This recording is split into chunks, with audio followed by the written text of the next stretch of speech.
if you call someone who I don't see on screen, I'll say absent. Everyone else, you just say present or Sounds here. good. Sure. You ready to go? Okay, so we are now live. Just a disclaimer.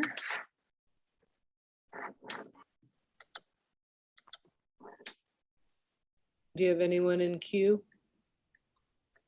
I do not. Okay. Well, I think Charlie, just for the respect of everyone's time, we will have you go ahead and call our meeting to order. Great, thank you. Well, good evening, everyone. It is, according to my watch, 6:01, and I would like to call this meeting to order. I'm Charlie Wells. For those of you who don't know, I'm your Vice Chair of the DEI Oversight Committee. Hugo is unfortunately out of town, and so he's unable to join us today. So I'll be leading you through this meeting. I'm very excited to hear from Dr. Aaron Bruce. Welcome, Dr. Bruce. You'll lead us through the training on restorative practices. Thank you. But first, I turn it over to Nairi, as I believe we need to do roll call. Thank you. Give me 1 second. Okay, we're going to start with can everyone hear me okay, by the way? Yes. Okay, great. We're going to start with the parent community members. Let's see, we had one person join. Is Noelle Burnett here? Absent. Absent. Sabina Chlorfine. Did I say that correctly? We haven't heard from her, so currently she's absent. Okay. Ahi Han. She's absent. Yeah, he said that she wouldn't be able to be here, so she's absent. Okay. Mark Kasabian, I see him here. Present. Kevin Martin. Kevin indicated that he would need to be absent. Hugo Zeck. Hugo may join us, but he, like Charlie said, he's traveling. Absent. And Charlotte Walls is here. Thank you, Charlotte. And we're going to move on to the staff members now. Kim Crosby. I don't see Kim absent. Justin Ike. Justin's absent. Jennifer Simpson. Jennifer, you're on mute, but she said present. Oh, perfect. Yes, sorry. No worries. Tiana Williams. I don't see Jay, she's absent. And Kim is, I see some in the chat that she's here now. I don't know if you can move her over. Yes, I can. Let's see. Student members, Soren. Soren, I see you here, but you're muted. Is Tyler here? Tyler was, I believe, going to need to be absent. Okay. And our non-voting governing board members, Caroline, you are here. Here. And is Joe here this evening? Joe Radabaugh? No, Joe is not. He was unable to be here. Okay. No worries. And from the district and site administration, I have Deborah Craddock. Here. Jason Ito. Here. Corey Pack. Here. Wendy Sinnett. Here. Wendy. And Anais Wen. Here. Thank you. That concludes roll call. And if anybody else, then I will mark them as present throughout the meeting. Thank you. Wendy, now I think I hand it over to you to make some introductions. Thank you. So I think roll call served a little bit as introductions. Looking at our screen, I wanted to just, Dr. Bruce, let you know that our DEI Oversight Committee is comprised of parents, staff members, teachers, we have classified member, and then our administration. We have 2 governing board members on the committee, Caroline Anderson and Joe Radabaugh. And our main charge is to oversee the implementation of the Diversity, Equity, and Inclusion 3-year implementation plan. You heard everyone's name, and so we're very happy to be here with you. We're happy to be sharing this live or this recorded presentation with our colleagues who could not be here tonight. And then we're also live streaming on YouTube. So without further ado, Anna East was gracious enough to prepare an introduction for you, and then we'll get started. On. Thank you. Good evening, everyone, and thank you for joining us to hear Dr. Bruce's presentation. Dr. Bruce is one of our subject matter experts who will be guiding us as we implement LCUSD's DEI plan. He will be providing trainings and presenting to different audiences throughout the year. Dr. Bruce has over 20 years of experience in leading diversity and inclusion initiatives and international programs. He has served as an administrator and a teacher in the US and abroad, and is a certified multicultural diversity trainer. He holds a master's in international business administration from the United States International University and a PhD from the University of Rhode Island. In the past 15 years, Dr. Bruce has served as a director of multicultural affairs in Rhode Island College, chief diversity officer in San Diego State University, and is currently serving as the vice president, chief diversity officer at the Arts Center College of Design. Dr. Bruce has taught courses and workshops in a variety of topics related to DEI, conducted extensive research abroad, has been a keynote speaker in over a dozen events and universities, is a member of several prestigious associations and organizations, and has received many honors and recognitions such as Top 100 Under 50 Diversity Executive, Presidential Top 25 Award winner, Administrator of the Year, Excellence Award for Contributions to Education, Top 50 People to Watch in San Diego, and much, much more. It is with pleasure that I introduce him to you this evening. Dr. Bruce. Anais, thank you so much for such a wonderful introduction. And it's great to see all of you. I know it's been a long day for many of you, so I'm very excited about spending this time together. It's wonderful that we have a student here as well. Soren is here, so thank you so much, Soren, for taking time. And I'm hoping you'll enjoy this presentation. This is really about students. I'm going to share my screen right now, and we'll go through a very quick presentation that really focuses on restorative practices and culturally responsive education, but it covers quite a bit. A quick introduction to this topic. We'll talk more about preparing students, and then we'll dive into restorative practices, practice strategies, and culturally responsive and inclusive curriculum. I know that's a lot for a very short period of time, but I'm sure at the end we'll have some time for some Q&A. I'm going to try to stay on track and not respond to chat right now, so just bear with me. I've noticed during the time that we've been doing this work that there are some apprehensions and some fears because it's change, right? And so anytime there's change, we have to be patient with our peers and colleagues that they may not start from the same position that we start from. So just be mindful of that as we're kind of going through this. And as we're talking about these topics, keep in your mind this question and how you would answer it and reflect upon it. Are students prepared? Because that's really what this is about. It's about preparing students as best as we can. It's about preparing them to become successful leaders in a highly diverse and globalized workforce. It's about preparing them to be inclusive team members who are respectful and mindful of the perspectives of others, as well as preparing them for college, higher education, the workforce, but also life. We really want them to be as prepared as possible. And restorative practices are a framework to help prepare students. And so we know that our most precious resource is our young people. As you see there, those are my kids, and they're growing quickly. That's probably a few years old in that photo, but they're very committed to being global citizens. They're very committed to global understanding and understanding difference.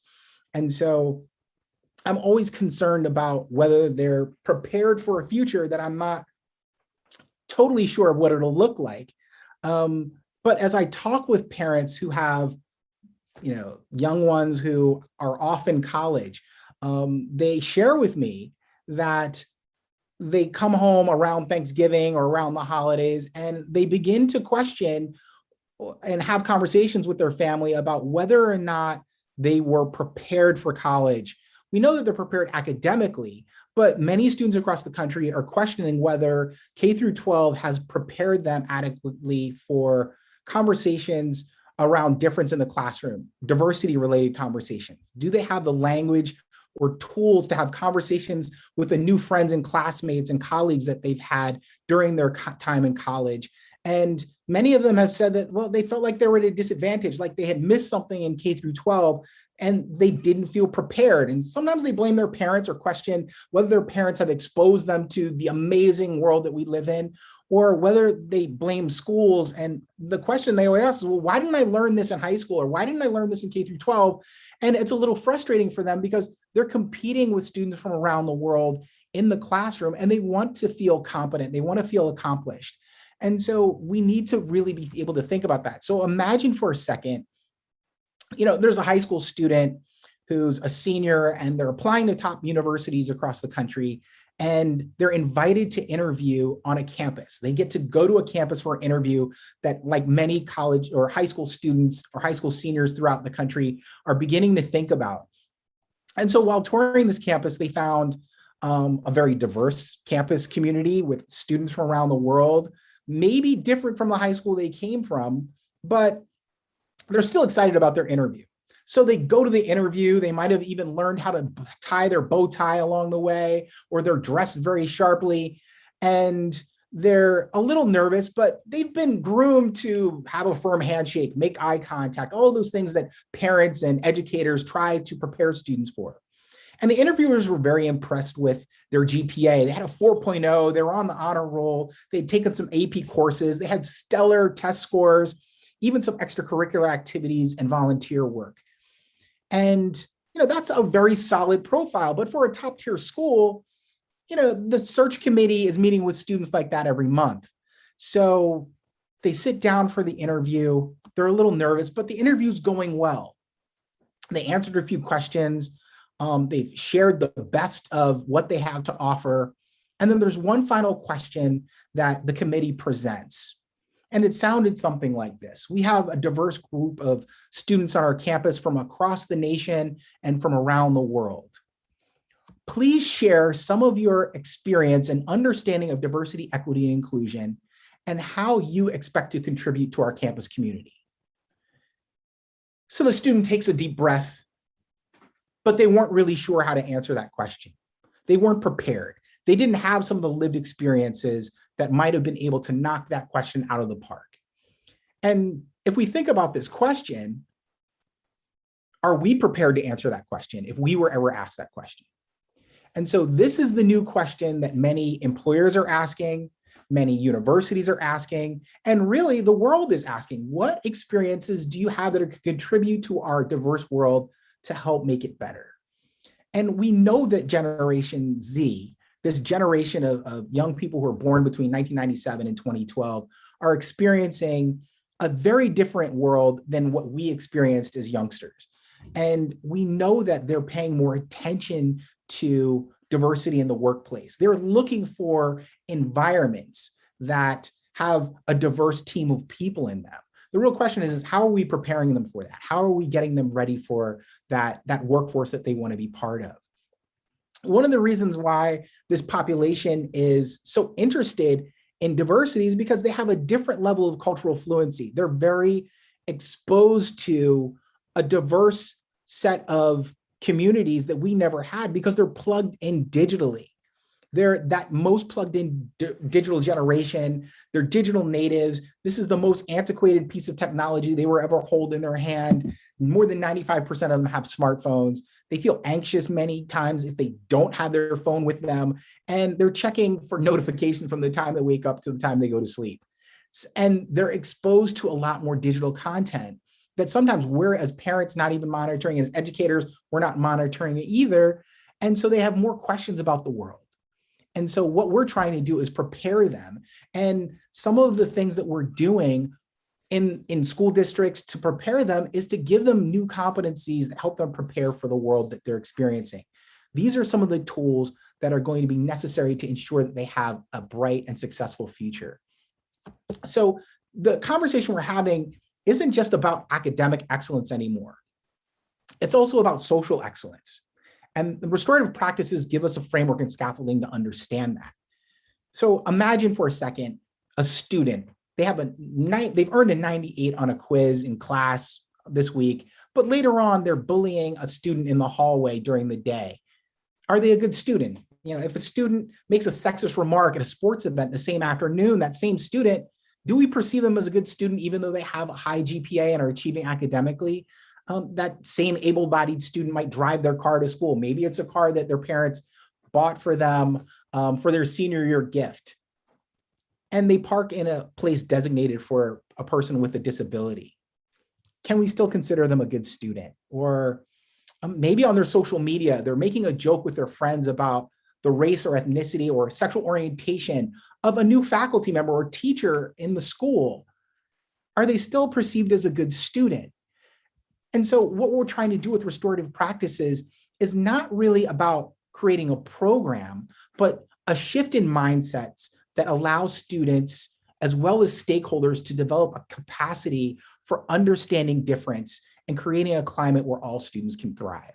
And so we're invested in a culture where the school can accept responsibility along with students for maintaining a safe and enjoyable and productive environment where everyone's involved. Now that sounds very pie in the sky, but it's important to take a strategic shift in that direction to prepare students to be successful leaders and to make sure that everyone has an opportunity to learn and thrive in that environment. We're establishing norms that support inclusion, respect, as well as personal and academic growth. So that's a philosophy that might have existed before, but was it ubiquitous? And were students really part of that change that we wanted to see in the world? Or were we just dictating an agenda to them that they didn't really have full buy-in? So what does that look like? A restorative approach focuses on building and maintaining and restoring positive relationships, particularly in incidents that involve interpersonal conflict or wrongdoing. So that wrongdoing could look a lot of different ways, right? It could be bullying, it could be microaggression, it could be a tweet online, or it could be a side remark made in a hallway or at some event. We want to make sure that our community is able to respond to those things and be proactive in those ways. And so it has a lot to do with what you see around this wheel, the healthy relationships, that sense of belonging, learning, ownership, empathy, and safety, and giving students a voice. That's all part of this journey that is so essential to preparing students to go into a workforce and into a collegiate environment with tools that may have not felt as relevant to us as youngsters or as college students, but are incredibly relevant right now. So if you look at that wheel, restorative practices are looking at addressing and discussing the needs of the community, building healthy relationships between educators and students, as well as peer-to-peer, student-to-student, and giving them life skills to resolve conflict and holding groups and individuals accountable. And it also has to do with repairing the harm and restoring relationships. If students do things that are wrong or inappropriate for our community, we want to make sure we can restore those relationships and move forward, because ultimately they're going to grow together. They're going to go through that academic experience in each grade, taking classes together. So we don't want to have a broken relationship that might start in 5th grade and continue all the way through high school. It's important that we restore those relationships as soon as possible, but also reducing harmful or improper behavior. So some of you, and forgive me for some of those individuals who've seen some of these slides before, but I think it's really important to demonstrate the impact and emphasize the importance of some of these things. We're really looking at creating spaces where we're designing with students. And that is something that sometimes we think as educators that we know what's best for students. And in many times we do, but we do get a lot more buy-in and a lot more ownership of the experience if students are designing some of those norms and cultural values with us. And it has a lot to do with being, I would say, a good citizen. Our most precious resources are students, and we have a moral responsibility to create bright futures and model those behaviors for our students as well as for members of the community, because we know that our students are in the community all the time. So that includes tolerance, inclusivity, and civility and respect. And it's important to address that because we want to make sure that their social and emotional health are stable, because it's impacting their learning. The positive relationships and interactions that they have with their peers it's so important to maintain those and create a healthy environment for students to grow. And so the positionality of educators in the classroom is essential for that growth. Understanding our position, our power, our identity, and how that influences students' learning experiences is important. And so for some of us, we need to unlearn things that we've learned and position ourselves in a way that creates more inclusive learning environments. And I'll talk a little bit more about that later, but it really is an opportunity for educators to think more about their own values and views of the world, and how we as educators have been influenced by our parents, by media, or other things that have impacted our life, friends. It is really important for us to reevaluate that and think about how those things are going to impact students. So, before we jump into, restorative practices too deep, it's important just to understand why, what are some of the reasons that we're doing this, and what are some of the benefits? What should we expect as we continue to do this work? We're building relationships, we're building community, and we're really striving for respect for everyone. We're providing opportunity for an equitable dialogue and decision-making. That includes, educator to educator, that includes administration, and often family members or community members are part of that conversation. We know that families have a passion for raising students who are successful students and successful leaders and have opportunity to thrive. So they do want to be part of the development process. So we have to create spaces for that. And it involves all the relevant stakeholders, right? We know that corporations, who are huge stakeholders, employers, future employers, are huge stakeholders in this because they are looking for talented individuals who understand how to engage different opinions and perspectives in the workplace. And it really addresses harms and needs and obligations. We have an obligation to the community to help develop the most positive, productive member of society that we can. And part of restorative practices gives students a framework to go into the world and thrive. And it encourages us all to take responsibility as conscious and thoughtful citizens in our campus community. And so there's quite a few steps related to this, and it has more to do with how do we change that climate. And part of that is to make sure that every student is anchored in some shared values. And that's something that the school district has been talking about and developing over time. And those shared values become a beacon for every young person in a school district to see and embrace. And we really want them to have buy-in and take ownership and commit to being part of restorative practices. And that's healthy citizenship. We want everyone in our community to vote. We want everyone in our community to recycle. We want everyone in our community to do things to make our community and climate better. And this is one of those things.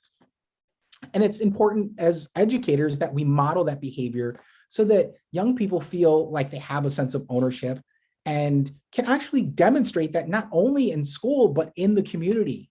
And helping enforce those values and holding students accountable is part of that journey. And we're asking students to make a commitment to stay in the relationship with the school district, the relationship with their school, the relationship with their class, and the relationships with their peers. And that takes some time and it takes a little bit of reflection, but it's so essential. The types of restorative practices, I'm just going to run through these because many of you are familiar with these, but it's important to understand that it's a framework that helps us use creating a culture as a springboard, using these platforms as a springboard to create a culture of inclusion and of excellence. Restorative justice is really helping righting the wrongs and repairing the harm done. We talked about potential things or conflicts that take place in the classroom. We want to make sure, or outside on the playground or wherever it might be, we want to make sure that students have an opportunity to repair those relationships. Community conferencing. We know that because of the social isolation, as well as the digital isolation that students have from texting, even people who are sitting right next door to them, we know that they need more opportunity to engage in thoughtful conversations in spaces where everyone has an opportunity to work towards the solutions they want to see. And that also builds the community and creates relationships. Community service is something that people use as a punitive technique sometimes, but I also think community service can be built in ways that help build community and connect students to opportunities to engage diverse populations in ways that are really thoughtful. So it's important that, and we know that students already do community service, but how is it connected to restorative practice, and how is it connected to developing some cultural fluency and competencies? Peer juries, when the peer court or student judicial kind of boards are something that a lot of school districts are thinking about, and really helping students to understand that there are penalties associated with their actions. And it also, not just the penalties, but there's personal harm that's done emotionally to their peers, and they don't always have an opportunity to hear from the people they've impacted. And it's important to create a space where a healthy environment where they can restore those relationships. And the circle process, which is something that actually a lot of faculty use, creating spaces within the classroom where students can listen with respect and build on one another's conversations over time to create opportunities where faculty can check in and gauge the temperature of wellness within that classroom setting to make sure that everyone's in a good place, because if they're not in a good place emotionally, it's difficult for them to move forward. The preventative and post-conflict resolution, or preventative and post-conflict resolution programs is something that helps de-escalate a situation, right? The more we do proactively to prevent things from spiraling out of control before it ends up being tweeted all over the world is really important. And that's why these types of activities are so important, because you'll know when something's coming because it hasn't already blown up. You'll be able to prevent those things from escalating because we're giving students the tools to respond favorably. It's also helping manage those situations and diffuse them before they become something that becomes a community issue. Just giving faculty and staff and administration the tools to be able to navigate those situations thoughtfully without saying, that's it, we're just going to send you off, expel you from the school. I think there's a variety of different steps that many of you are aware of that help prevent things from escalating at that point. Peer mediation is also another one. Students kind of know how to engage one another. And, there's a hierarchy and a structure set up amongst peers and how they engage and when they engage and how they help their friends to do the right thing. That's really where we're going. And so helping students maintain the norms and values of the environment is going to be key as we move forward as a community.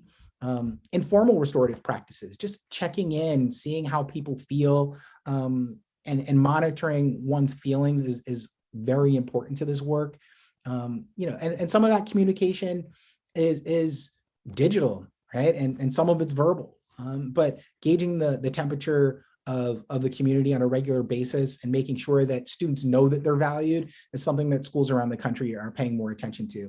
I think I have community service on there twice. It's actually really important to me. I think experiential learning is one of those great opportunities for students to grow and really reflect on their position and privilege in many cases in the world, but also valuing just spending time with individuals that they may not have spent time with. I mean, project-based learning is also connected to that. So those are some of the things to just think about. Restorative questions and action. This is kind of how it looks. When a challenging behavior occurs, we want to know what happened and we want to be able to get as much information as possible. And many of you or administrators are very good at hosting investigations or facilitating those investigations to ask those probing questions. But it's also important to ask students, what were you thinking at the time? And sometimes they're like, I don't know, I flew off the handle. I wasn't really thinking, I reacted. But it's also about, asking them, since that occurred, what have you been thinking about? And, these are really basic tools that help frame the conversation with the person who has committed the infraction. If you look on the right, it's more about creating a healing opportunity for those who have been affected. What did you think when this happened? And for some people, we don't want them to relive the pain. So a lot of empathy needs to be associated with this, but it's also about understanding how this incident has impacted others and what else we can do to restore things to make it right. And that's one of those important questions. What do you think we can do to make this right? Sometimes students feel like they're the victim, and maybe we don't ask. Maybe we don't even know in some cases. And so it's important that we create those spaces for students to understand that you're not just impacting that person who's affected directly, but there's a secondary and tertiary effect, not only at school, but even in the community. So, that's something that we're trying to develop for students so that they have a backpack of life skills that they can take with them anywhere and understand that their actions and their language has an impact. So, if you're working with educators, you really want them to start somewhere. And so it can be overwhelming. Anytime you're giving faculty or administrators new material, they're like, okay, this is a lot. Where do I start? And some of it is very basic. Some of the small restorative skills that can be practiced in the classroom are so valuable. If you think about even the relationships you have with your significant other or people who are family members as you prepare for maybe Thanksgiving or the holidays, active listening, effective communication, curiosity questions are something that's valuable, even if you're sitting around the dining table, because when you do experience conflicts, even with people you need to restore those relationships. You need to use some basic skills that help people to understand that you're not just thinking about the response, you're actually listening to what they're saying and maybe even repeating it back or confirming or verifying or inquiring further. And so asking people about how they feel about things, and also asking more curiosity questions that show that you're interested and value their perspective is going to help bridge that gap that might have occurred in some cases, but it's also giving you a glimpse into perspectives of individuals that you never thought of. And so these are life skills that we're trying to help students develop. As much as people say, oh, this is about diversity, and it's also about humanity. So some of you are familiar with this. It has more to do with how are restorative practices impacting different spaces, whether it's the classroom, the community, or the campus. There's really a person, place, a practice, and a plan that are associated with each one of those units. And I'm just going to share with you a few of them so that you have an idea of what's happening. We know that millennials, old adults, and some of us might even fall into that category, have a different view about diversity. We care more, and we're thinking more about diverse voices in the workplace, but we also want to be able to expand that to the next generation so that so we can be allies to them in this work. So as educators, many of us have a much better understanding than maybe a few other generations do around these topics. And we're trying to learn more and listen more. So I think there's a lot of room to build those connections, but we need to understand that we also see the terrain a little bit differently. So I talked about, the person, place, the practice, and the plan. That's really how we're framing this. How a teacher or a principal or support staff interact with the school, how we build those relationships. Start with yourself. That's a great place to start as you're thinking about restorative approaches, because your view of the world is a little bit different than others that might be working with you or the students that you're engaging. The place, we're realizing that restorative practices are also connected to the environment and how students interact with one another, how we interact with one another. It's also going to influence whether or not those restorative approaches are going to be successful. Does the space create more anxiety, like sometimes the principal's office? Or are there other places that are more neutral or maybe less associated with anxiety for some students that might allow a student to de-escalate a situation and feel a little more comfortable, whether it's their anxiety around power structures that exist in the environment, but also just helping them to be more open to the process. The practice, opportunities for educators to prevent conflict is such a big part. How do we build relationships with students? How do we create a platform for their personal growth and academic success? And then the plan, which is something that we are building, and it's great that there is a plan, and it's great that we can refer to a plan and continue to tweak it and shape it and massage it so that it's optimal for students. And moving forward, as we develop that culture, check in with students for feedback and let them be part in designing with them a plan that is going to help them thrive. The classroom is a huge part of this. And as I continue to do workshops with faculty, the classroom is a huge part of the restorative practice process, mainly because of where students spend a lot of their time. Some of them are spending more time at school than they are in their own homes. And so it's important that the people that are influencing in those spaces have a really strongly anchored understanding of how restorative practices can be used in the classroom to help all students engage one another. How do we respond to students when there is a conflict? How do we interact with our colleagues, even when we disagree? And how do we roll that out? The place, and what else can I do in the classroom to help students feel more welcome? How do I communicate with them? Do I have a bias towards a particular group of students who sit in the front row? I know from my own teaching experience, it's very easy to connect with students in the front row because they're closest. But what about some of the students who might be in other spaces in the classroom? Another suggestion that I've made in the past is, what is the structure of the classroom? Are we sitting in rows or are we sitting in a circle? And so even just the design of the learning space has an impact on how students feel valued and included in the learning experience.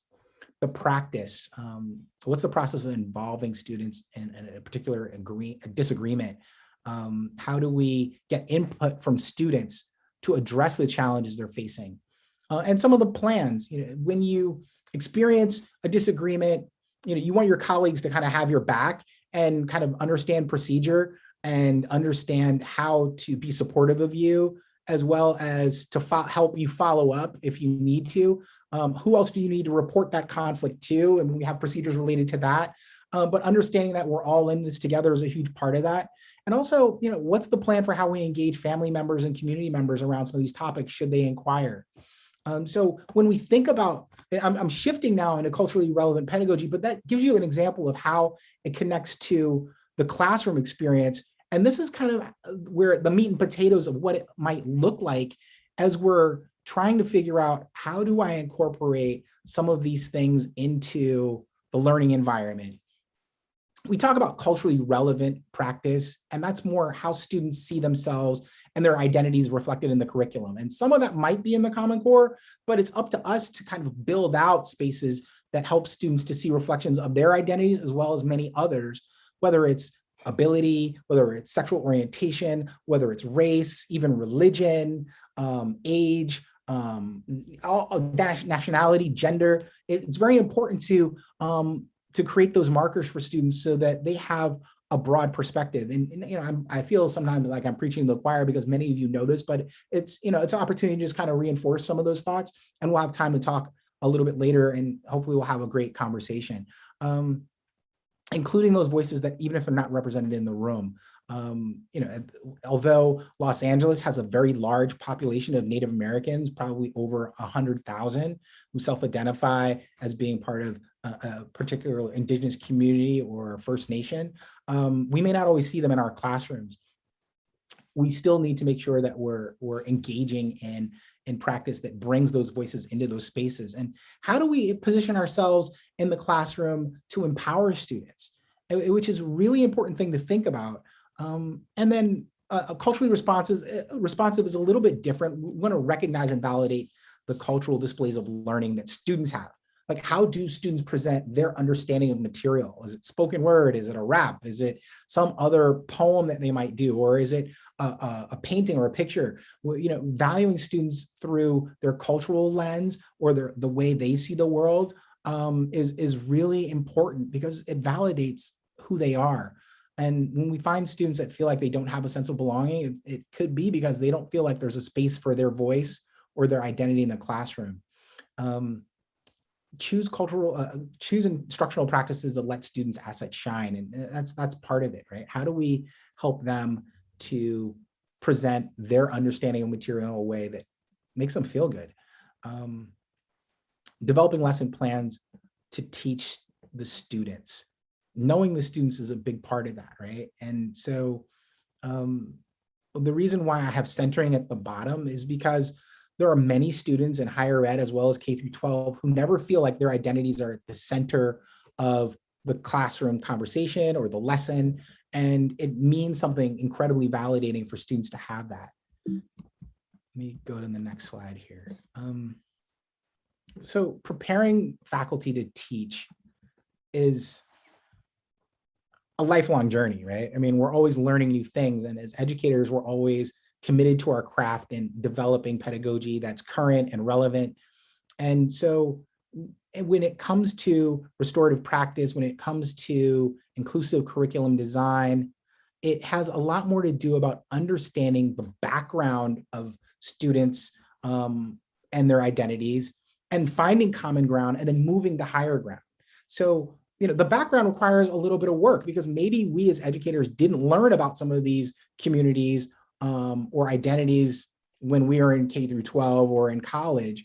And finding the common ground is, okay, where are some of the similarities? Where are the opportunities to create win-wins and grow? And how do we find those connections to students across the board, right? Because where is that common space where everyone feels like they're part of that conversation? But also the higher ground is more about elevating that conversation and the identities of those students who might have been historically marginalized or underrepresented since they were in kindergarten or pre-K. And so we're teaching in ways that have a profound impact on all students because all students benefit from learning from diverse perspectives. Using students and their backgrounds as an asset in the classroom. I kind of talked about that before in the last slide. We really want to find them as an asset. We want to see them as students at promise and not at risk. And we really want them all to feel valued and have that impact and consistently helping them to feel that. It's one thing to say, oh, we're going to celebrate Hispanic Heritage Month and then not really talk about the Latinx identity for the rest of the year versus saying, no, we're going to try to make sure that that representation and those perspectives are available throughout the year. Giving them sense of belonging where they feel valued and loved and really demonstrating authentic relationships that are committed to every student's success. In my work, and I've heard some educators say, well, I teach to the middle. Okay, every student has the potential to thrive. So what do we need to do to make sure every student feels like they're part of the learning experience and that they can all be excellent and believing that they can all be excellent and demonstrating that through the creation of material that helps them to feel like they have ownership of their learning experience. Valuing diverse identities and perspectives, we all understand that. The positioning of Common Core standards is important to think about because sometimes as we have the Common Core standards, we may not always go that extra step to figure out how can I develop a curriculum and strategies that help every single student excel. It goes back to understanding their background. Not every student has a cultural background that is exactly the same, but we need to take that in consideration. Now, does it mean that there's a monolith of African-American students, for example? No, they're each individuals and they each have different lived experiences and perspectives, but there are some common threads that are available that demonstrate the beauty of the African-American experience that could be beneficial for all students to know about. How do we take what we know about these students and value it in ways that helps them to thrive? And I talked about this before about them being a monolith. And I think it's just important to think about, students and how they see themselves in the classroom. When we're thinking about inclusive pedagogy, we know that there's some students who don't feel like they can speak out in the classroom because either they've been groomed by society to say, you know what, this is probably something I want to share or talk about. How do we empower them so they feel like they have a space to talk and that we value their perspective and respect it? And we're willing to enforce it if people are being disrespectful of that perspective. It's really important. And when I talk about these things, I'm not just talking about race, I'm talking about things like sexual orientation, a really interesting one. Gen Z students value sexual orientation as an identity more than any other group or any other generation before them. So we need to create spaces for them to be able to share perspectives and be respected. Now, that might sound like a futuristic idea, but that's what students are looking for. So it's important that we create spaces for that and material that whether they out themselves in class, at least they are experiencing material that gives the student body a broad perspective of identities in the classroom. I hope that makes sense. It's really a shift in believing in all students. Now, it's easy to believe in those 4.0 students and think that, yes, they're going to be successful, and yes, they're easy to teach, and yes, they're always prepared and they're always on time.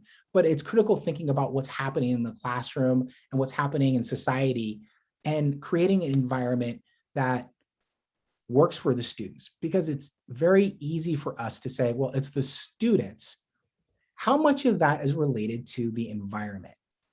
And if we as adults, as administrators, as faculty and staff control a huge portion of the environment, how can we work with students to create an environment where all students can thrive? And some of that, it means unlearning what we think about education and unlearning what we think about BIPOC or Black, Indigenous, people of color students, or maybe even the world we live in. It's important that we unlearn some of those things that we might have learned even in K through 12. This is just one of those interesting things that teachers are doing more, and having met with some of the teachers in the La Cañada Unified School District, I've noticed that some of them are just like, yes, I have a diversity statement in my classroom. Okay, great. Not everyone, but there are some people who are thinking about it. There's some, if you're in, kindergarten through 5th grade, you're not really thinking about a syllabus, but what does it mean to set a tone of inclusion in a classroom and to talk about these things? The last piece here before we move into a conversation is more about campus and community. And that's the things that take place outside of the classroom, right? And some of that's in the hallways, some of it's athletic events, some of it's at other activities that students might be involved in, or sometimes it's in the community. How do we build a better relationship so that regardless of where a student is, we know that their peers, as well as other people, are going to try to create a space for restorative practice so that the values that the school district is embracing are embraced by the community at large. Because this is really about citizenship. It's about helping them go into the world and thrive. It goes back to those places. How do we as a school district engage visitors, parents, families, and do they feel like they understand restorative practice and feel like they can be part of it? It also has a lot to do with the practice, right? How do we create positive relationships within the school, for students? Is it peer groups? Is it mentoring? Are there other activities that we think would help foster a healthy environment and create spaces for conflict to be resolved? And what type of input do we have from students as we move forward and addressing some of the conflicts? Because sometimes students have the answer, they know. They're like, oh, this is what happened and this is what we should probably do. I think this would be a good idea.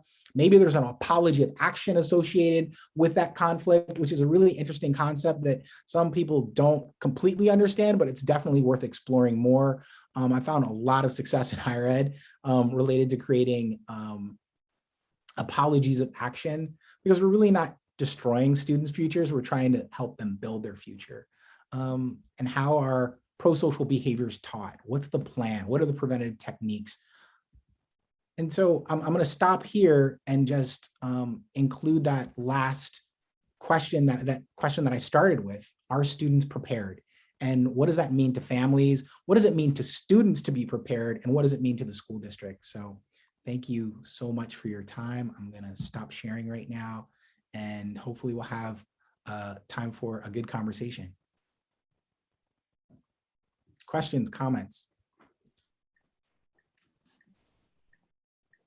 Any questions or comments for Dr. Bruce? Dr. Bruce, my name is Hugo, and thank you for that presentation. Very, very good. I just have a question about, in your practice and your expertise, what do you do when there are certain community members that seem just completely opposed to having these conversations? How do you use some of these own techniques to try to get people to understand the value when they just simply or may not see the value? Right. That's a great question, because I get that question fairly often. I think part of it is, where are we starting from? Can we as a community be patient with people who aren't on board yet? That's one, right? Because sometimes if you're a champion for diversity, equity, and inclusion since you were like 10, sometimes you have very little patience for people who just aren't on board. So we have to be patient with everyone and understand that they have had very different lived experiences and view the world in a different way. We just need to acknowledge that. And we also need to acknowledge the fact that we are all committed to student success. We are all committed to excellence. And we understand as educators, and even people who are in the corporate space understand, that the tools and skills necessary to be successful in a highly diverse and globalized workforce is something that you don't wait to introduce your first day of work, right? We want those students to have those skills. We want them to be well-versed in understanding power dynamics and difference and how to engage difference. And we want them to understand things like how to seek to understand and then be understood. I mean, just those basic concepts, are really politically neutral, right? I mean, it's just like, no, I just really want to teach them how to be outstanding leaders and members of a team if they're on a team. And so I think one of the most challenging things for us is being patient with where they are. But to respond a little more in depth to your question, which I really appreciate, are we comfortable with baby steps? And can we create baby steps for people who aren't necessarily ready for the full meal, right? I mean, some people are resistant to change. They're very grounded in a way of thinking that maybe they experienced as a youngster, and that's how they think school should be now. There are a lot of factors involved in it. They're also influenced by media, but I think we have to create multiple opportunities and methodologies for people to get on board when they're ready. Sometimes it's a low risk activity. Sometimes it's like, hey, and I was just talking about this other day with some families. Is it okay to see an international film? And is that a low risk educational opportunity that could expose someone to a community and a lifestyle and identity that they haven't seen before? Yes, it is. And so we have to give people different opportunities and methods to learn about the world and how it's changing. Some people are saying, I don't go to foreign films. I only go to American films. Okay, then let's find a different methodology for you. But I think as we move forward with this, we will find that students are the absolutely best spokespeople, ambassadors for this work, because they can present it in a way that helps parents to understand why it is so important to them. And every generation kind of goes through these growing pains where they're telling their parents, no, this is what I think is the way the world is, and parents push back. But if we're framing it as this is about excellence, no one in La Cañada argues with excellence because it's an amazing school district. And this is really about preparing students for excellence. No question about it.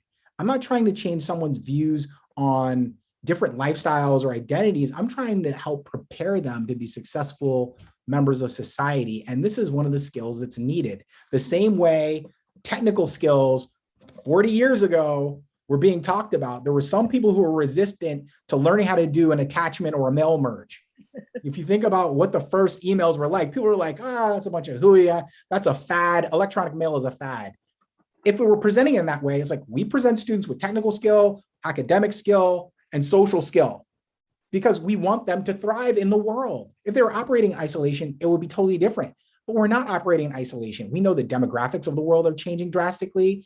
The expectations of colleges are changing drastically.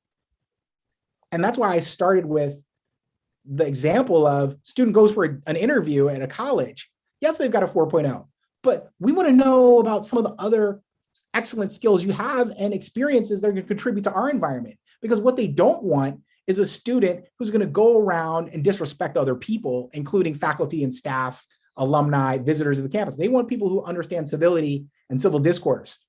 And so, positioning it as excellence is a great place to start because everyone wants an excellent student. After that, it's more about figuring out what methodology would be most appropriate for that individual parent or community member who's not on board.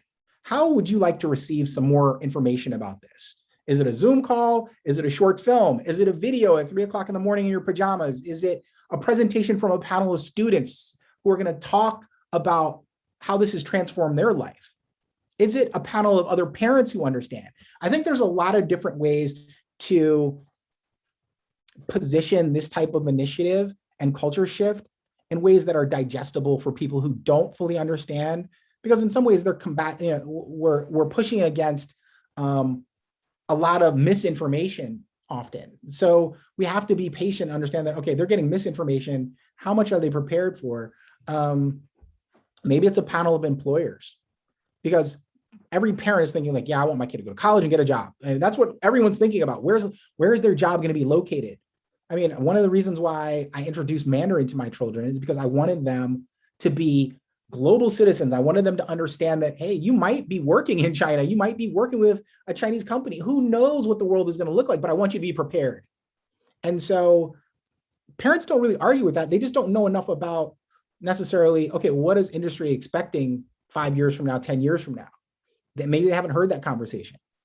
And so I think there's a variety of different methodologies that can be explored, and not expecting everyone to digest this culture shift in the same way. I hope that kind of responds to your answer, but I'd love to talk to you more, Hugo. Love to connect offline and just have the conversation, because I think it's something that the community needs to kind of build organically. And I also think that students have a lot of input in what they think their parents are prepared to digest and how to present it to parents. So it's good to have them as part of the conversation, and designing with them and not for them is probably best. I think Mark also had his hand up. You're on mute. Yeah. I'm on mute. I didn't want to cut you off. I just figured I'd raise my hand. Please. I guess my question is, how much of this is really relevant to our La Cañada community? Because you're saying that we need to do, or at least change our mindset in order to have our kids prepared for the future, which would suggest that the kids are not right now prepared to the future. And I'll be frank, I don't agree with that, because our kids tend to be successful, appear to be succeeding, at least from what we've seen. And as a person who grew up in the bad old days, we're among the people who I think have created this world where folks and my kids I grew up with traveled all over the world and worked and have done all sorts of things. So I guess I would press you then on the question of, are you, and not, I'll try and be a little provocative. Are you proposing a solution that's looking for a problem? Because what we've looked at specifically as to La Cañada, the survey work, which it's just surveys, suggest that the specific questions of, are you prepared to talk about ethnic diversity in classroom? And the surveys come back, fairly favorable as to that the faculty and students, at least in their survey responses, don't seem to have that problem. So I guess what I'm trying to ask for is what can you propose we do? Are you proposing we do something different to what we're actually doing now versus talking about things that are fairly general? I mean, the discipline, unfortunately, having been involved in a little bit some odds and ends in discipline, the practices that you're suggesting appear to be things that our faculty and administrators are already doing. And again, having grown up in the bad old days, I remember my first grade teacher doing to me while I was on the right. So I guess I'll push back a little bit as to specifically for La Cañada, what do we need to change and why do we need to change it? What evidence is that we're doing something wrong? Right. I think I appreciate that, Mark. And actually, you're framing it in the right way. Sometimes we don't know until we know. Focus groups are always a great way to find out what's underneath the surface there, right? So sometimes that voice of the voiceless tells us a lot more than we may want to hear, but it can be really valuable data. I also think we have to really take a good look at what success looks like, because test scores, spot on, no question. Students are achieving at the highest level, and some of the top in California, top in the state, and top in the country. We want them to be the best in the world, and it really means that we don't get to kind of coast on our laurels. We need to kind of sit on, we need to say, okay, well, what can we imagine in building a school district with students, with families that takes it to the next level. Now, what the next level looks like, that's only limited by our own creativity and imagination, but it's going to require input from individuals who may not be in the majority. And I think building something like that also demonstrates that, yeah, yes, and we want to be great on this level, but we also want to be great on the next level. And what does the next level look like? And so from my professional experience, I'm seeing exemplary schools say things like, yeah, we're great and we have amazing teachers who are doing this work. And you're absolutely right. You're doing a lot of things right. There's no question you're heading down the right path. But are there students or families or community members who haven't bought into this? Are there family members who need more support around this? Are there more, and I'm saying that from whatever side of the aisle a person might be on, right? Because there's some people who might say, well, we've got enough diversity. And there's other people who are probably in the same school who are saying, there is not enough diversity here. We need to take a really good look at that and say, okay, how can we help all students to succeed? And what do they need to be exemplary in this work?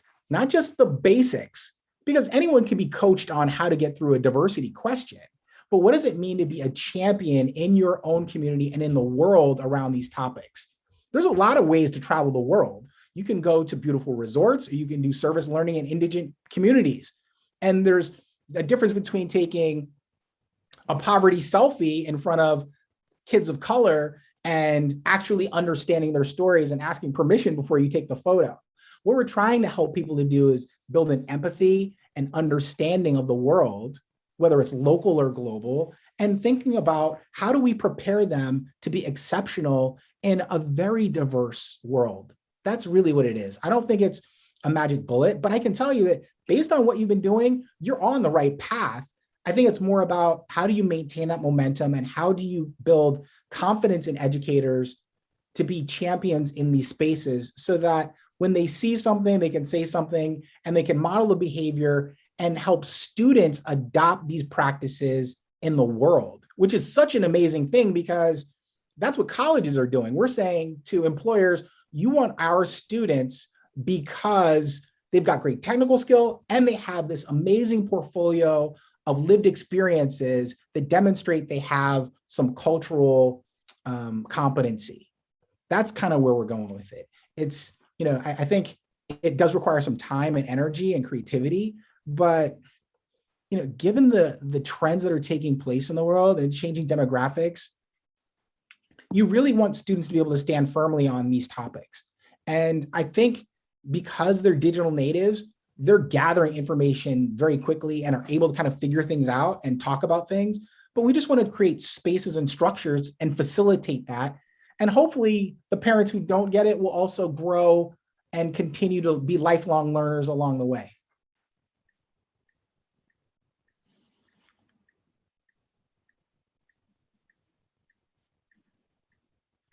Wendy, you just turned off you're muted. Thanks.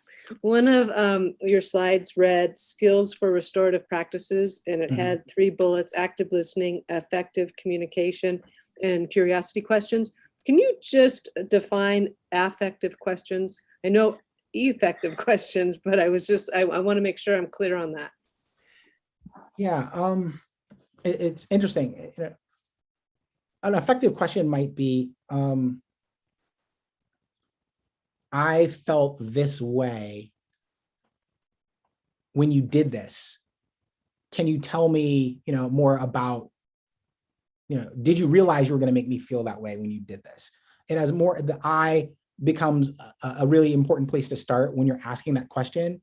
And you know, did you know that your actions were going to impact other people in this way?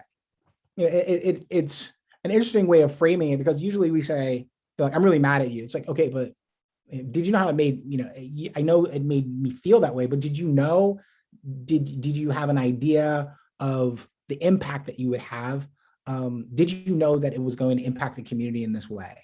I'm disappointed in the way you acted.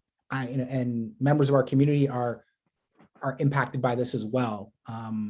It's more about framing it in a way that help students to understand, how their actions impact people.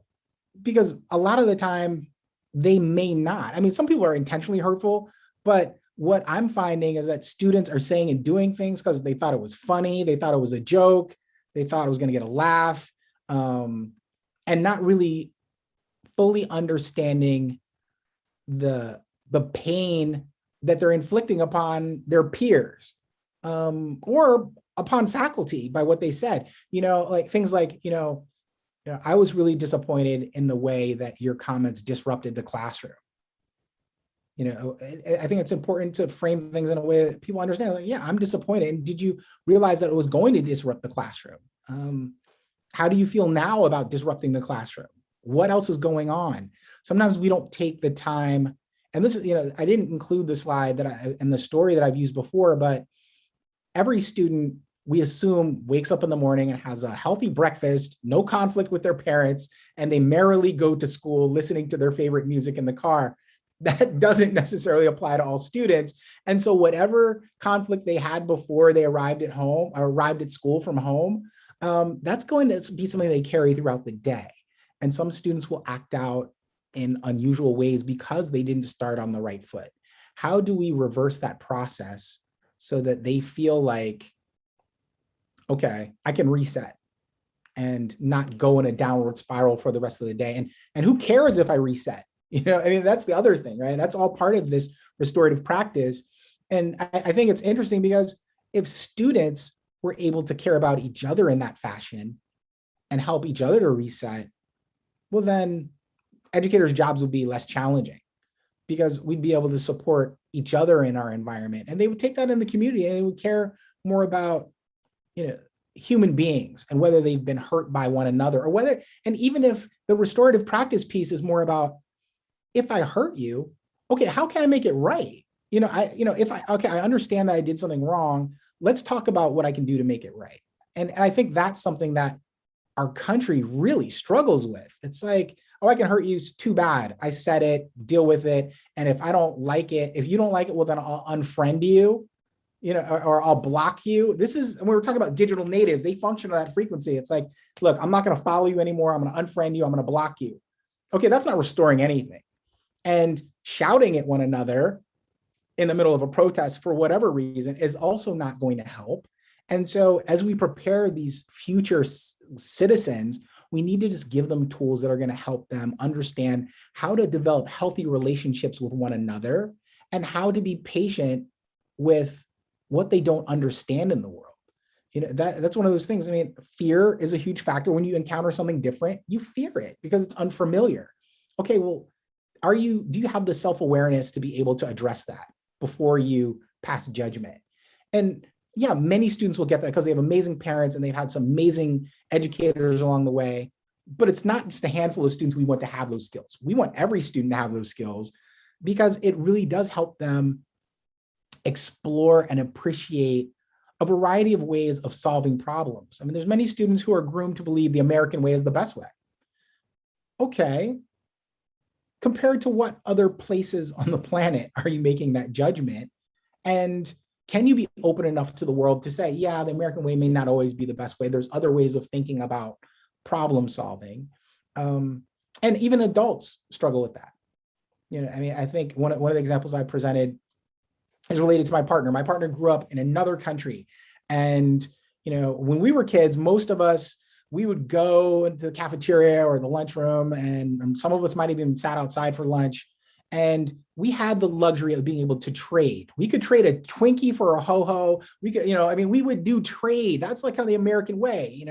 We would trade. If you got, okay, I got a peanut butter and jelly, I will trade you that peanut butter and jelly for a Twinkie. We could do that pre-allergy, right? That was pre-allergy concerns, but we would figure it out. So my partner says, we never did that. I'm like, what do you mean you didn't do that? I thought every kid on the planet traded. She says, no. I said, well, what did you do when you sat down with your friends at lunch? She says, we would pour all of the food out in the middle of the table and we would share the food. Who knew that was even an option? I mean, I never thought of that. I'm like, that's a great solution. You mean you all just shared a little bit of everything? They're like, yeah, it was great. And so that just really emphasized the fact that, yeah, Americans, as great as our country is and as many solutions that we might have to the problems that exist in the world, there are also some people who can be very creative in coming up with solutions that don't have the same lived experiences as us. And if students begin to embrace that philosophy in all their encounters and engagements with the world, yes, they will be excellent members of society. They will thrive even more than they already do in whatever corporate or career setting they are in.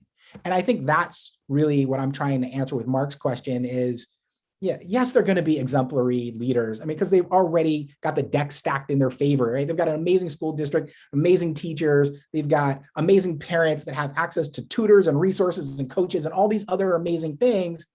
Okay, so what else is missing? And some people say, I don't need that. Okay, that's fine if you think that. I would argue that you're probably going to need that. My parents, I got an argument with my parents when I was, and many of you know this story, but it's such an important story. When I was in middle school, no, I was in high school. I was in high school and I was taking a Spanish class and I was getting D's on every single test. There's no question I was getting D's on every quiz. I didn't care about vocabulary. I said, this is America. All my friends speak English, and even the Latinx friends I have, or Hispanic at the time, they speak English with me. I don't really need Spanish. My dad was like, yeah, you're probably going to need it in the future. Go figure. My job interview in San Diego was in Spanish. Part of my interview was in Spanish. I work with Spanish-speaking parents all the time. I work with students from other countries who speak Spanish. And they appreciate that I understand the culture and the language. Now, I didn't know I was going to need that tool later on. Some people probably would say, well, you don't really need that tool. Well, given the demographics of California, yeah, Spanish speaking preferred on a resume, good tool to have. So I think it's more about giving tools to students that are going to help navigate a very diverse world. And it doesn't mean that we spend all of our time in that, but what does it mean to weave those skills into all the other activities that already exist in our school? That's kind of how I think about it. Other questions or comments? Thank you.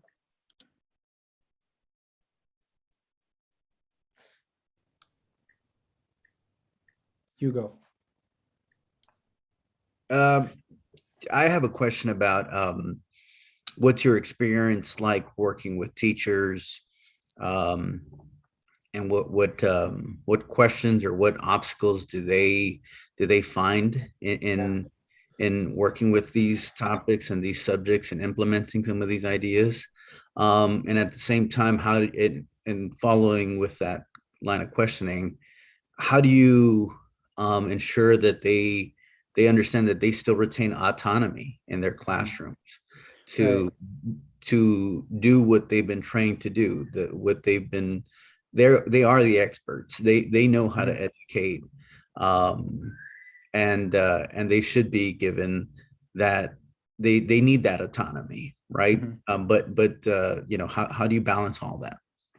Right. I think one of the things that's really valuable is train the trainer workshops. So, or what I like to call promising practices summits, where educators who've been using this methodology can come in and say, hey, this is how I use it. And maybe there's a panel. That's one thing. One of the barriers is that, a lot of times educators operate in isolation. So what they really want is something prepackaged, like, okay, just give me the restorative practice package and I'll plug it in. And what we're trying to do is help them develop a different pedagogical and philosophical approach to how they engage the classroom. And some of that is related to classroom management, right? Because that's the number one challenge that a lot of teachers have. It's like some disruptive event occurred in the classroom. Now I have to deviate from the lesson and address this, and nobody's helping me with that. My experiences have been, let's teach you some restorative practices strategies that will help address that in an appropriate, respectful way that doesn't help a student to lose face, but also helps restore that community back to where it was. Now, that sounds very philosophical and complicated, but I'll give you an example. fourth grade classroom. There's one student in the classroom who decides they're going to get up in the middle of the teacher's presentation and sharpen their pencil, which is disruptive. If you're creating a culture of restorative practice, you could create an expectation of every student to engage that student and get them to sit back down, which is kind of interesting. But when you see it, you're like, how did they do that? I created a culture that students stay focused, or a culture of call and response, which is kind of interesting because it's used in many communities, especially the African-American community, where we're on page 15. What page are we on? Page 15. You know, I mean, it's those types of things that are not really, I mean, they're not parlor tricks. What they are is things that teachers may not have picked up along their journey. You'll see excellent teachers do those things because they're like, yeah, I need to keep their attention. I need to keep them engaged. I need to maintain this environment. But, you know, you'll find exemplary teachers that just do this and they don't even really know what it's called. But how do we give educators those tools to kind of implement those things and say, oh, I can put that in my backpack. I can adopt that. That seems easy. But what happens is it's a culture shift that students can embrace and say, okay, I know what the norms of this space are. What we've done in education is say, okay, yeah, the norms are kind of flexible, loosey-goosey sometimes. You know, and it's like, I'm not saying that it's regimented where every student has to be in a row, but I'm saying, how do you build the norms of that environment with students? Because that and hold them accountable and say, we're all going to hold each other accountable to show up on time. And we're going to check in with students to see how they're doing if they didn't show up on time. We're going to make sure that we create those spaces. Even something as simple as checking in and seeing how students are doing. How do I test the temperature of wellness in this classroom before I begin? Post-COVID, we've been doing a lot more of that than we did before, because before it was just like, look, we just need to get to the lesson. We got to get through this. But we're realizing that students, unless they have that balance, that they're not ready to move forward and go into the lesson. So some of it is those things, but I think one of the challenges is helping teachers to understand that, okay, this isn't a lot more. We can give you some small nuggets like, okay, how do you actively listen to students? How do you check in with them? And many of them have these practices already. The other piece is helping parents. And that's one of the things we're going to do is talk more to parents and help them to understand that, no, this is really supposed to help them just develop some norms that help them thrive. And what's interesting is if you think about students who are well-mannered and well-behaved, it's usually because those norms exist in their household. So, okay, I can relate to that. I can relate to establishing norms and expectations in the household environment. How do we establish those norms in the learning environment? Okay, we're going to listen. We're not going to interrupt each other. We're not going to say rude things to our little brother, whatever it might be. We know that exists. And I think it's just maintaining that as a community that actually helps raise a village, right? Because we talk about it takes a village to raise children. I mean, that's really what we're talking about. It's just that, okay, can we be on the same page around some of this stuff? I was on a call with a parent who's in the same school, who has children in the same school as my child, as my youngest daughter. And so my daughter came home to me and she says, you know, one of my classmates was using a lot of foul language. And I'm just like, whoa, okay, this is fourth grade. And she said, yeah, he just, you know, unapologetic. I'm like, unapologetic? I'm like, okay. So I contacted the mom. I'm like, hey, mom, the norms in my household are this. I don't know what the norms in your household are, but I wanted to call it to your attention that my daughter said this. And she's like, oh, thank you for telling me. He's not doing that. You know, in my household, I don't allow that. He's probably getting that from his father who's in another household. And I'm like, oh, okay. Now I'm understanding where some of this is coming from. But she says, I'm going to, you know, make sure that he knows that this student, you know, this particular student is using norms that he picked up somewhere else at school, and that's not appropriate. You know, it's that reinforcement. Now, we might say, you know, that doesn't happen in La Cañada. We know there are students that say and do things that are inappropriate in every school district. So when we say they're doing okay, they're doing okay in some areas, but in other areas, they are not doing okay. And it's our responsibility to kind of address that before it gets to the point where students are taking their own lives or cutting or doing drugs or, God forbid, touch wood, bringing weapons to school. That's the reality of the world we live in. And so if this is a method for creating a healthier and safe and welcoming environment, then yeah, I mean, it's all those things. That's the dark side of it. And I don't typically go there, but we need to create preventative methods to keep students healthy and well. And when students don't have that sense of belonging and they're on the fringes, we know that there's unpredictability associated with that just pops up. And we might have seen the signs, or their peers might have seen the signs, but somebody didn't respond. Somebody said, oh, that's not my problem. That's not my job. That's not my lane. Versus, hey, are you okay? Let's talk about this. Let's see where you can restore whatever's going on or prevent something. That's an unusual role that educators have right now, but it's also the responsibility of family and community to help as best as we can. And I'll go back to that whole thing with digital natives. Remember, they don't have the same communication skills built into them. They don't. They need more time to communicate. So those are the things that I think about. So I'm glad you're asking that question, and I don't think we have to start with something large that just, totally flips their classroom upside down. They're still gonna have the autonomy and say, you know what, I like that tool, but I don't think that tool will work in my classroom. Okay. Or I like that idea or that strategy, or even better, based on what philosophies and ideologies we're talking about, how would you implement that in your classroom, right? And how do you think students will respond to what you're thinking about? And if you ask students, would they be in sync with you around those things? It's interesting because what you're doing is you're building a learning environment with students so that they're like, yeah, it's okay to be a minute late, but beyond that, not really cool. Now there's some teachers like, no, I lock the door as soon as the bell rings. Okay, is that negotiable? Can we talk about that for a second? Can we build that community together so we feel like we have ownership and we will promise not to be more than a minute late? I think there's some interesting conversation that because that's what happens in our homes, right?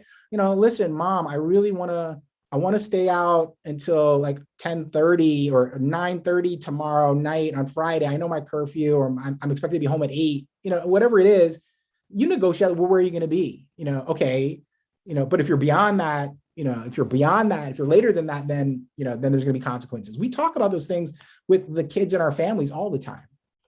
Other questions or comments? Jennifer, hi. Hi, sorry. A lot of what you've been mentioning tonight sounds a lot to me like character development. And I do, and I'm sure many teachers at our school do, a lot of what you're mentioning. I would call it an I message, as where you had referred to it as affective communication. I feel this way when you're on my side of the desk. Exactly. However, whatever name you give to it. So forgive me for my ignorance, but what part, I heard a lot of things, not a lot, but someone was mentioning like people being opposed to this or, opposition to these ideas. And maybe I'm missing it, but what part of this character development would our community be opposed to exactly? If we're teaching to the whole child, right? Like you said, we know they can be successful. They are successful. But if we're trying to not just build A's, but build the whole child, I guess my question is, what part of that would people not be on board for? That's a great question, because it seems like that is exactly the strategy that everyone would want to adopt without question. I think one of the challenges is that for some families, it's new, it's different. It's kind of like when people introduce a new form of math, parents pull their hair out every time a new form of math is introduced in the school system, because it's different from the math that they're familiar with. And I think one of the challenges politically, nationally, is more around what does inclusive practice mean? And does it take away from the identity of my child? And, and that includes, gender, right? So let's say historically, there has been a pretty hard and fast curriculum that has empowered white males, right? I mean, it's like, hey, you want to find a hero, you want to talk about a president, you want to talk about a leader, you're going to find a white male at the center of that conversation. Probably, cisgender, straight white male. An inclusive practice would mean, okay, let's bring in some different identities into this curriculum that don't spotlight white males all the time. Some people may not be comfortable with that methodology. And so what society is saying, what media is saying right now, and what many educators are saying, well, there's a little more to the educational experience than the journey of white males. And that doesn't mean we're not going to talk about white males and the intersections of their identity, whether they have a disability or whether they're gay or whatever it might be, or whether maybe even transgender. It doesn't mean we're not going to talk about those things, but it also means we need to create space in the learning environment for multiple identities. And I think that's where the underlying resistance is. It's like, okay, well, is there, by doing that, is it taking away from the identity of my child? Is it taking away from the identity of my family? And understanding that, no, it's not. And I can only share my own personal experience around that because it really strikes home. My children are in Mandarin immersion school, so it's very intense. And both my kids are multiracial, but I don't speak Mandarin. My partner doesn't speak Mandarin. It's a very heavy pro-Chinese culture and language experience since kindergarten. Does that take away from who they are? No, not at all. It adds to who they are. And can my daughter, my 9-year-old, recite Lift Every Voice, the Black National Anthem in Mandarin? Yes, she can, because she cares about that. She cares about her identity and who she is. And she knows that she has tools to communicate that to other people now.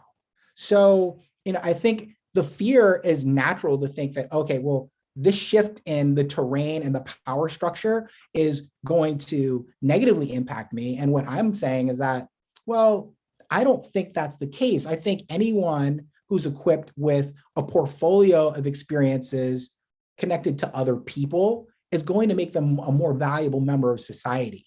Not everyone feels that way. I'm glad you feel that way, but it really has to be expressed in a way to help lower the fear of what that means. And I think that is an important message to communicate to people. So that's kind of how it looks. I mean, it seems obvious. It's like, of course, this is how I was taught, and this is how I practice my education, and I try to connect with students on a variety of different levels. Perfect. We want all teachers to do that. But if you're not a teacher, do you even understand that philosophy, right? And so teaching that philosophy to other parents or other community members who may not even have children in the school is really important for them to understand. Like, no fear necessary. This is friendly. This is really preparing students in a really important way, and it's valuing them from where they are. It's going to take a few years for our country to kind of get through that. I mean, think about the history of diversity and how it has evolved in education over time. It's taken a long time for us to even understand why it's important and who should be valued and who's writing history books and all of those things. And it's great to watch the process, because I think it's actually sped up because of digital technology. You can create, you can throw primary sources into any space now. And even if you don't have a diverse group of faculty in your school, you can bring in guest speakers virtually. There's all kinds of things that are happening related to augmented technology and virtual technology that allows students to explore the world much faster. So I'm glad you asked that question, because sometimes we assume that, oh yeah, everybody gets this. Not everybody gets it. And it's important for us to be patient with them and express it in a way that helps them to understand that, this isn't to threaten anyone. It really is more to help prepare students for a very different world from maybe the world that we grew up in. Thank you, Dr. Bruce. I'm very appreciative of the presentation, of the rich conversation. I'm grateful in this time of Thanksgiving for you to have spent time with us, but also to our committee members. We ask a lot of our parents and our students and our teachers and our staff. And when you volunteer for a committee like this, it's time out of your very busy and rich lives. And so thank you for spending the time. I was really happy that when we were at our last Oversight committee, people are taking this charge very seriously. And they said, if I am supposed to oversee a plan, I need to understand the terms and the ideas and the professional development that's going into this plan. So for all of you who are here tonight, thank you for spending the hour and a half. We will make sure that our colleagues who were unable to be here get the presentation and are able to view it. Just so everyone knows, the governing board will have on December 7th from noon to 2 a session with Dr. Bruce, and that's also per the Brown Act, a public meeting. Each presentation that Dr. Bruce is doing is nuanced for the specific audience. And then we'll also have a family learning series the evening of December 7th. And so we want you to be our emissaries and to talk to those in your circles who and encourage them to come to the family learning series or view the governing board meeting because that will be public. But to everyone, thank you for your time. And Dr. Bruce, thank you for bringing your expertise with us tonight. Thank you, be well. And I'm going to turn it over to Charlie because we need to adjourn. Before we do, for the record, there were no public comments that were submitted. And I know we were very eager to start the presentation, but we didn't do the Pledge of Allegiance. Oh, two things then. We will do the pledge and then move to adjourn. Charlie, will you lead us?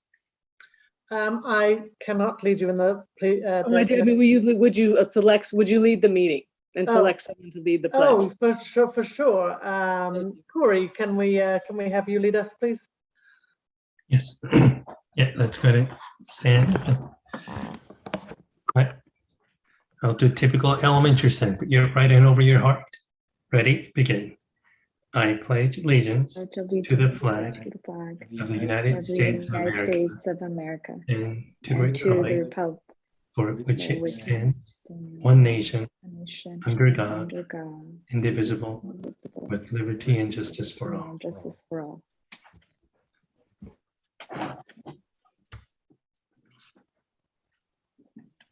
Thank you, Corey. Sorry for calling you out on that. Okay, so if there are no further items, I just again want to thank everybody for attending today.